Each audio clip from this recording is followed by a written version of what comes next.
bipartisan pair of U.S. lawmakers last week introduced legislation to ease federal employment restrictions on cannabis use that deny employment opportunities for past and current marijuana users.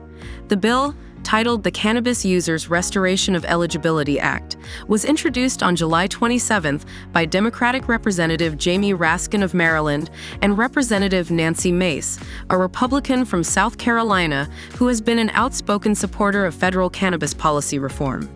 If passed, the Cannabis Users Restoration of Eligibility Act would prevent past or current marijuana use from being the basis for an applicant being found unsuitable for federal employment or the denial of a security clearance for federal workers.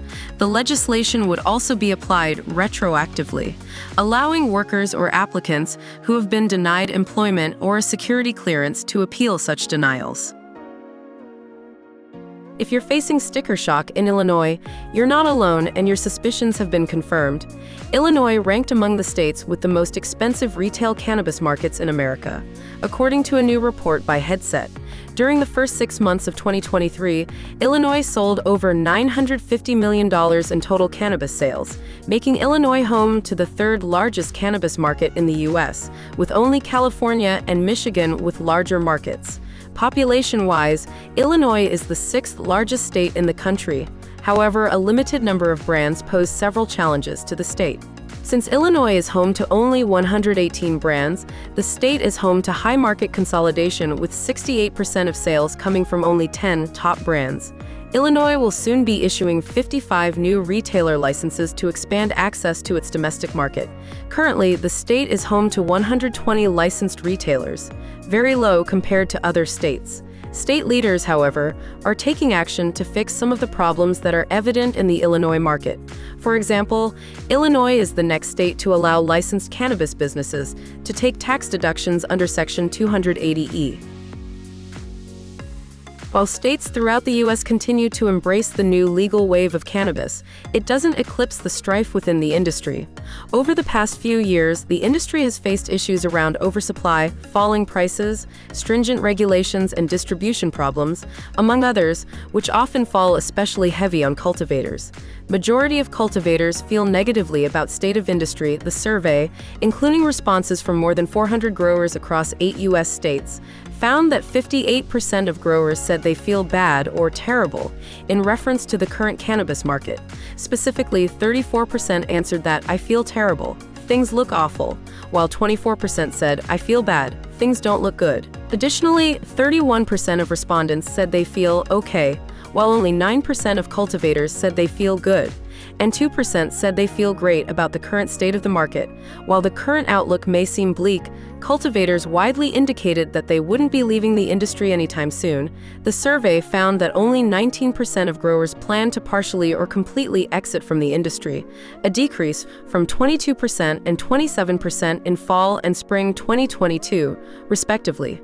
However, the report also shows that growers are investing in nutrients 65% and soil 45%, essentially looking to optimize production while keeping costs low. To hammer in that point, few cultivators plan to drop cash on high-cost items like lights 32%, irrigation systems 30%, and extraction equipment 16%. Portugal approved the decriminalization of synthetic drugs, the Portugal News reports. Portugal has had the most liberal approach to all drugs across Europe for decades. The drug strategy, put in place in 2000 and enacted in July 2001, was initially created to reduce the HIV/AIDS toll stemming from intravenous drug use cases using a harm reduction model. Their policy included decriminalizing personal drug possession and would influence similar efforts in places such as Oregon. And it worked, at least at drastically reducing HIV rates. As the Washington Post reports, HIV transmission rates via syringes plummeted. However, while drugs are decriminalized for those who enjoy them, their policies maintain criminal penalties for drug trafficking. So basically, you can get in trouble if you supply, but not if you use. Anyone familiar with how drug culture works can understand that while the goal is admirable, this approach is far from perfect. If the true goal is to protect the public's health, people will always find a way to get drugs whether their suppliers get arrested or not. But what such suppliers are selling is changing. Part of Portugal's drug policy has always included treatment, and they hope to offer care more than ever. As psychiatric hospitalization due to unhealthy use of synthetic drugs has spiked, Business Insider reports. However, their system is far from perfect. There are currently year-long waits for state-funded rehabilitation treatment. You should know that while the country developed a progressive drug policy reputation early on, cannabis remains illegal. Microsoft founder Bill Gates shared with actor and acclaimed stoner Seth Rogen that he too has a history with cannabis. Rogen appeared on an episode of Gates' new podcast Unconfuse Me, which was released last week. Rogen and his wife, Lauren Miller, talked all things cannabis with the billionaire and philanthropist, such as research barriers, cannabis potency, and Gates' attempts to be a popular kid.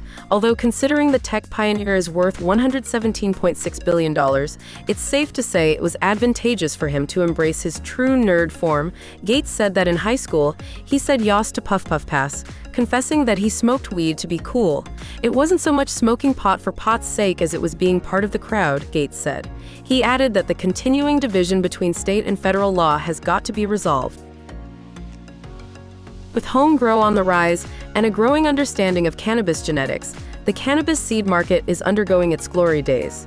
Allied Market Research provides a report showing the growth backed by data gathered by its team of analysts, who focus on multiple markets. The global cannabis seed market size was valued at $1.3 billion in 2021 and is estimated to reach $6.5 billion by 2031, representing a compound annual growth rate of 18.4% from 2022 to 2031, according to a new report published by Allied Market Research, titled Cannabis Seeds Market. Cannabis seeds also have been marketed to promote digestion, weight loss, and several other benefits, some of which have yet to be proven. As time rolls on, data will provide more insight into proven benefits. Officials working on the United States-Canada border late last month seized a massive shipment of marijuana that, at first blush, looked like an 8-year-old's favorite breakfast.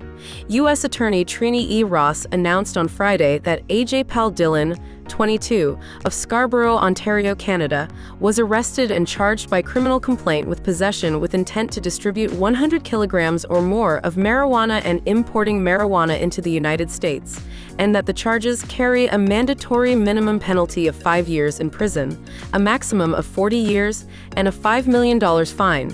According to Friday's announcement, the arrest and bust occurred on July 27th when Customs and Border Protection officers encountered a semi-trailer operated by Dillon at the primary inspection point of the Peace Bridge port of entry, a bridge connecting Canada and the U.S. near Buffalo, New York.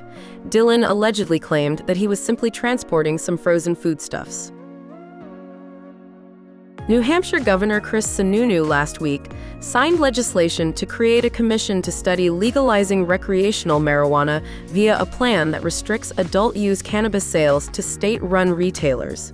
Previously opposed to legalizing recreational marijuana, Sununu changed his position earlier this year after an adult-use cannabis legalization bill failed in the New Hampshire Senate after receiving approval from the State House of Representatives.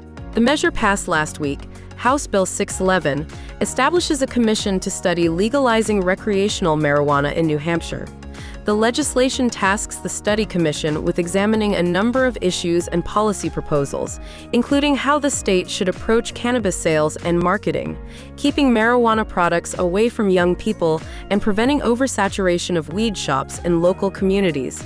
The commission will also explore ways to allow local governments to ban or limit state-run cannabis retailers in their jurisdictions.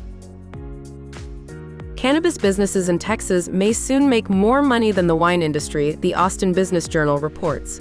Cannabis companies brought in over $8 billion in revenue in 2022, according to a new report from Whitney Economics, an Oregon-based cannabis and hemp analytics firm. Even though plenty of people enjoy both wine and weed, sometimes together, the booze hounds and the stoners are always competing against one another, even just for fun. And at the moment, in Texas, the sommeliers may need to watch their backs. However, unfortunately, There is one major setback keeping the stoners from celebrating this win. Recreational cannabis is still illegal in Texas. Possession of up to 2 ounces is a Class B misdemeanor and can get you up to 180 days in prison and a fine of up to $2,000. In November of 2022, the vast majority of voters in Denton, Texas, approved a measure decriminalizing low-level marijuana offenses. However, city leaders defied those results, voting against adopting the ordinance that would have decriminalized marijuana by a margin of 4-3, CBS News Texas reported. Alcohol sale was restricted in Texas leading up to national prohibition, which lasted from January 17, 1920 to December 5, 1933, but business has been booming since then. CBD has only been able to establish itself as a legal business model in the Lone Star State since 2018, considering cannabis is already catching up to wine. Despite the fact that it's only legal in its mildest form, this indicates that Texans are voting with their money, and that money says that they want more cannabis.